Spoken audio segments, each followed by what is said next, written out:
लोग 7 दिन से कंटिन्यूसली यहाँ पे और अपने बच्चों के साथ आए हुए हैं। घर में बच्चों को संभालने वाला कोई नहीं है, तो हमारा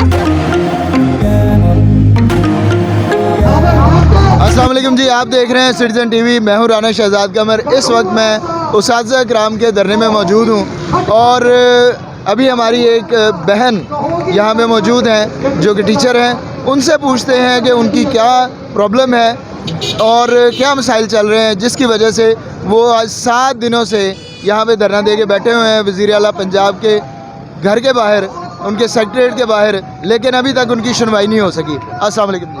वालेकुम अस्सलाम जी मैम, क्या नाम है आपका? अक्सा कमल। अच्छा मैम, क्या जो है मेन आपका एजेंडा क्या है? हमारा एक ही एजेंडा मेन क्या, बल्कि टोटल है ही एक, सिर्फ हमारी रेगुलराइजेशन। हम पहले एनटीएस का टेस्ट इंटरव्यू दे के मेरिट पर भर्ती हुए हैं, लेकिन अब 7 साल बाद ये हमें कह रहे हैं कि आप टेस्ट दोबारा से दें, इंटरव्यू दोबारा से दें, हम फिर आपको रेगुलर करेंगे। बस यही एक हमारा इनसे मुतालबा है कि जब इनके पास इख्तियार है, साहब इक़्तिदार के पास ये इख्तियार है कि वो एक्ट में अमेंडमेंट कर सकते हैं, हमें कोई इस तरह का लेआउट दे सकते हैं कि हम दोबारा से हम अवेयर ना हो। क्योंकि हम क्यों हो अवेयर, जब हम पहले एक कम्पिटिटिव एग्ज़ाम पास करके फिर आए हैं। अच्छा, जहाँ तक हमारी इन्फॉर्मेशन है, हमें पता चला है कि आपसे टेस्ट के लिए नहीं कहा जा रहा, सिर्फ इंटरव्यू के लिए कहा जा रहा है। गवर्नमेंट कह रही है कि हम सिर्फ इंटरव्यू के लिए कह रहे हैं, लेकिन वो उसातिज़ा किराम इंटरव्यू देने के लिए भी तैयार नहीं। इसमें क्या सदाकत है? लेकिन हमें नहीं बताया, इन्होंने हमें इंटरव्यू या टेस्ट कुछ भी नहीं बताया। लेकिन इंटरव्यू भी क्यों दे, दोबारा पहले इंटरव्यू हुआ है ना, अब दोबारा से इंटरव्यू क्यों लेना है? कहाँ पे ऐसे हुआ है? कभी पहले कभी ऐसे हुआ है कि यानी आप 7 साल 8 साल जॉब करने के बाद, इतना एक्सपीरियंस हासिल करने के बाद दोबारा आपसे कहा जा रहा है कि आप इसको रिन्यू करें, यही बात हो रही है। और साथ में ये भी है कि अगर कोई नहीं क्वालिफाई कर पाता तो ये उसको टर्मिनेट भी कर देंगे। अच्छा, ये भी साथ है, थ्रेट है। अच्छा, ये अब 7 दिन आपको गुजर चुके हैं।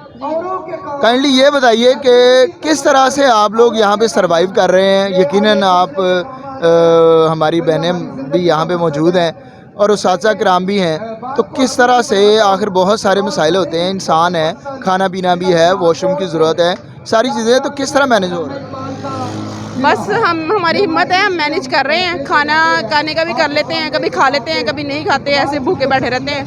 और जब मिलता है खा लेते हैं। और बारिशों में बहुत प्रॉब्लम रहा, बारिश की वजह से ओपन एरिया में सर्वाइव करना काफ़ी मुश्किल था, लेकिन वो भी दिन गुजारे हैं, आगे भी गुजर जाएंगे, हम इधर ही रहेंगे जब तक। आपका क्या डिटर्मिनेशन है? कहाँ तक आप बैठे हुए हैं? जब तक बात नहीं मानते हम इधर ही हैं। जितने मर्जी दिन लग जाएं, 10 दिन लग जाएं, 20 दिन लग जाएं, डिपेंड करता है। लेकिन बात हमारी वैलिड है, हमारी बात मानेंगे तो फिर हम उठेंगे। बहुत शुक्रिया आपका, थैंक यू सो मच। तो नाजरीन, ये अभी एक टीचर यहाँ पे मौजूद थी जो बता रही थी कि उन्होंने किस तरह से इस टाइम सर्वाइव कर रहे हैं। यकीनन ये बहुत मुश्किल होता है। धरना कहना बहुत आसान है, लेकिन धरने में बैठना और उस धरने को पाया तकमील तक पहुँचाना, ये बहुत मुश्किल काम है। एक और हमारी बहन यहाँ पे टीचर मौजूद हैं और मैं देख रहा हूँ यहाँ पर बहुत सारी उसातिज़ा किराम जो हैं वो अपने बच्चों के साथ बैठी हुई हैं। तो ये एक बहुत अलमनाक सूरत हाल है कि उसातिज़ा किराम और फीमेल उसातिज़ा किराम बच्चों के साथ यहाँ पे बैठी हुई हैं धरने में।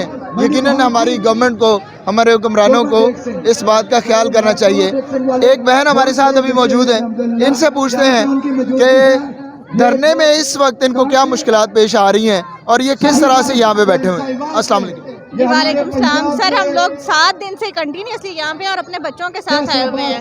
घर में बच्चों को संभालने वाला कोई नहीं है, तो हमारा सिर्फ एक ही यहाँ पे मुतालबा है कि हमें रेगुलर किया जाए। मुश्किलात बहुत सी हैं हम लोगों को यहाँ पे। बारिश में भी हम लोग यहाँ पे बैठे रहे, हम लोगों ने हर तरह का मौसम यहाँ पे बर्दाश्त किया, लेकिन कोई भी हमें हेल्प आउट करने के लिए यहाँ पे नहीं आया। अभी तक कोई गवर्नमेंट का नुमाइंदा आया आपके पास? हमारे पास मुराद राज साहब के साथ हमारे हुए थे पहले मुज़ाकरात, फिर ला मिनिस्टर राजा बशारत साहब के साथ, लेकिन वो हमें सिर्फ लॉलीपॉप देने के चक्कर में है। कोई भी प्रॉपर तरीके से बात नहीं कर रहा हमारे। यानी अभी तक आपको कोई प्रॉपर जो है वो रिटर्न में कोई चीज़ नहीं दी। हमारा सिर्फ एक ही मुतालबा, हमें नोटिफिकेशन दें, उसके बाद हम लोग अपना धरना ख़त्म करेंगे। Thank you so much. बहुत शुक्रिया जी। हमारे साथ मुजफ्फरगढ़ के AEOs यानी असिस्टेंट एजुकेशन ऑफिसर्स के डिस्ट्रिक्ट प्रेसिडेंट हमारे साथ मौजूद हैं। उनसे अब हम पूछेंगे कि ये तो हमें पता है कि इनके मुतालबात क्या हैं, हम ये पूछना चाह रहे हैं कि इतनी दूर से ये लोग आए हैं اور مظفر گڑھ سے یہاں پر آ کے کس طرح سے سروائیول کتنا مشکل ہے, کیا مشکلات ہو رہی ہیں ان کو یہ دھرنا مینیج کرنا, اور لوگوں کو کس طرح سے یہاں پر رکھنے میں ان کو کیا مشکلات آ رہی ہیں. السلام علیکم. دیکھیں, وعلیکم السلام. یہ آپ دیکھ سکتے ہیں کہ یہاں کھلے آسمان کے نیچے روڈ کے اوپر بیٹھ کے خواتین اور بچوں کے ساتھ یہاں بیٹھنا کتنا مشکل ہے, یہ اندازہ آپ لوگ نہیں لگا سکتے. ہم ایک جنوبی پنجاب کے ضلع سے تعلق رکھتے ہیں, وہاں سے ہم یہاں پر 150 لوگ آئے ہوئے ہیں, مرد اور خواتین, اور ہمیں 8واں روز ہے کہ ہم کھلے آسمان کے نیچے پڑے ہوئے ہیں, اور ہمارا جائز حق ہے, اور ہم آپ کو پتہ ہے کہ مطالبے ہمارے ہیں, تو ہم وہی مانگ رہے ہیں ہمیں دیے جائیں. تو آپ سے ابھی تک جو مذاکرات ہوئے ہیں ان میں آپ کو کوئی چیز نظر آ رہی ہے؟ جی, مذاکرات جو ہے نا وہی جو اپنا راجہ بشارت نے اسلام آباد میں ہمیں لولی پاپ دیا تھا, اب بھی وہی تھا. تو ہم جب تک ہماری یہ ریگولائزیشن نہیں ہو جاتی, ہمارا 1 پوائنٹ ایجنڈا ہے. اور یہ آپ دیکھ لیں کہ یہاں پر کے پی کے میں یہی سچویشن ہے, این ٹی ایس سے لوگ پاس ہوئے ہیں گریڈ 17 میں اور 16 میں, ان کو ریگولر کر دیا گیا ہے. ہمارا قصور اتنا ہے کہ ہم پنجاب سے ہیں اور ہائیلی کوالیفائڈ ہیں. یہاں پر ہم جہاں پر رول رہے ہیں یہاں سب M Phil P H D لوگ بیٹھے ہوئے ہیں اور پورے پروسیس سے یہاں تک آئے ہوئے ہیں. تو ان کا ایک ہی لائن لکھنی ہے اور ہمارا کام ہو جانا ہے. ابھی تک تو کسی نے کوئی ہم سے نہیں پوچھا ہے. یہ سب سے تلخ حقیقت یہ ہے, M Phil P H D لوگ اور وہ سڑک پہ بیٹھے ہوئے ہیں, 7 دن ہو گئے ہیں, اور یہ آج 8واں روز ہے. ایک اور استاد ہمارے پاس کھڑے ہیں, ان سے پوچھتے ہیں کہ کیا صورتحال ہے, وہ اس بارے میں کیا کہنا چاہیں گے. السلام علیکم. جی السلام, بسم اللہ الرحمن الرحیم. سب سے پہلے تو میں آپ کا شکریہ ادا کرتا ہوں میڈیا والوں کا کہ آپ ہمیں کوریج دے رہے ہیں اور آپ ہمارے مسئلے کو ہر جگہ پہ, ہر پلیٹ فارم پہ پہنچا رہے ہیں. دوسری بات یہ کہ ہمارا بڑا بیسک جینون اور بڑا جائز مطالبہ ہے ہمارا. ہم لوگ باقاعدہ طور پر این ٹی ایس کا ٹیسٹ اور انٹرویو دے کر محکمانہ پالیسی کے عین مطابق 100% میرٹ پر بھرتی ہوئے لوگ ہیں.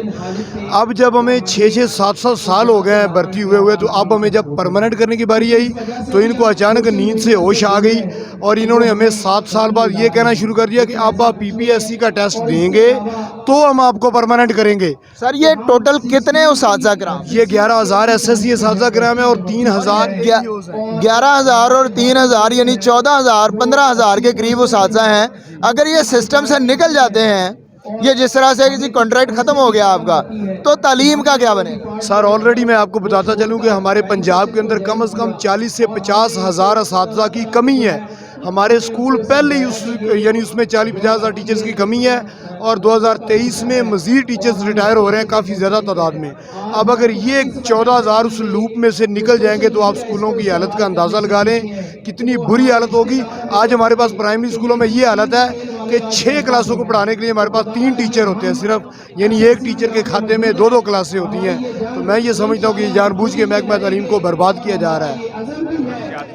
اور جب تک یہ گورنمنٹ ہمارے مطالبات تسلیم نہیں کرتی, انشاءاللہ تعالیٰ یہ 8 دن کا دھرنا پہلے بھی ہے اور اس کے بالمقابل ہم نے بھی دھرنا دیا ہوا ہے. جو ہمارے وہ تنخواہوں میں اضافہ نہیں کر رہے ہیں, وفاقی گورنمنٹ کی تنخواہوں میں انہوں نے 25% اضافہ کر دیا ہے ملازمین کے, لیکن ابھی تک ہماری کوئی بات نہیں سن رہا ہے اور صوبائی ملازمین سے یہ سٹیلی ماں جیسا سلوک کر رہے ہیں. اور ہم بھی 3 دن سے وزیر اعلیٰ 7 کلب کے سامنے بیٹھے ہوئے ہیں اور انشاءاللہ تعالیٰ یہ بھی ہمارے بھائی ہیں. ہم اساتذہ کے لیے کی جنگ لڑ رہے ہیں اور اساتذہ کاز کے لیے انشاءاللہ کام کر رہے ہیں اور انشاءاللہ کرتے ہیں. بہت شکریہ سر آپ کا. ناظرین, یہ باتیں سننے کے بعد یقیناً کوئی بھی ذی شعور شخص جو ہے وہ گورنمنٹ کو کریڈٹ نہیں دے گا کہ اساتذہ کرام جو ہیں یا تعلیم جو ہے وہ آپ کو پتہ ہے کسی بھی ملک کے لیے, کسی بھی معاشرے کے لیے سب سے پرماننٹ شعبہ ایک ٹیچنگ کا شعبہ ہوتا ہے کہ اگر ایک استاد جو ہے وہ اگر اس میں شامل ہو گیا ہے تو اس کو کم از کم یہ پتہ ہونا چاہیے کہ میں نے ساری زندگی ٹیچنگ کرنی ہے.